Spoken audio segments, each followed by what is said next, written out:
আপনারা আপনাদের দাদাদেরকে অনেক সময় দোষ দিয়ে থাকেন, দাদা যদি একটা ফ্ল্যাট কিনে যেত অথবা জমি কিনে যেত তাহলে আমি সেই জায়গাটাই বসবাস করতে পারতাম, আমার নিজের একটা বসবাসের জায়গা হতো। কিন্তু দেখেন আপনি নিজেই সিদ্ধান্ত নিতে পারতেছেন না, দাদাদেরকে দোষ দিয়ে কি করবেন? আপনি সিদ্ধান্ত নিয়ে ফেলেন, এখন কিনবেন, আপনার নাতিপুতিরা তখন খুশি হবে। আমি এটার জন্যই বলতেছি কথাটা, আমরা আসলে এরকম কিন্তু ভেবে থাকি। আজকে যে জায়গাটাতে আমরা আছি এটা ঢাকার একদম প্রাইম লোকেশন, যেটা মিরপুরের রাকিন সিটি যে এরিয়াটা আছে এটার সাথে লাগানো শ্যামলপল্লী এবং মিরপুর 13 নম্বর ভাসানটেক, এই পুরো এরিয়াটা কিন্তু খুবই ডেভেলপড একটা এরিয়া। তো এখানে আপনি যদি বসবাস করতে চান, একটা অ্যাপার্টমেন্ট কিনবেন, একটা জমি মূলত আপনি কিনবেন। এখানে যেহেতু শেয়ার ভিত্তিক একটা প্রজেক্ট, জমির শেয়ারটা কিনবেন, বাকি যে কনস্ট্রাকশনের টাকাটা অল্প অল্প করে দিতে হবে। আপনার খুব বেশি গায়ে লাগবে না, কষ্ট হবে না।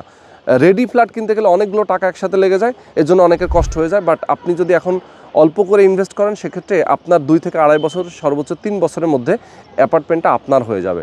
যারা নিতে চান, খুবই ট্রাস্টেড একটা প্রতিষ্ঠান, মূলত নৌবাহিনীর সাবেক সদস্যদের দ্বারা পরিচালিত হবে এই প্রজেক্ট। তাদের কাছ থেকে আপনি একটা শেয়ার কিনতে পারেন। স্ক্রিনে দেখানো ফোন নাম্বারে ফোন করবেন, বিস্তারিত জানবেন, দেখবেন, কথা বলবেন, বুঝবেন, এরপর শেয়ার বুকিং দেবেন।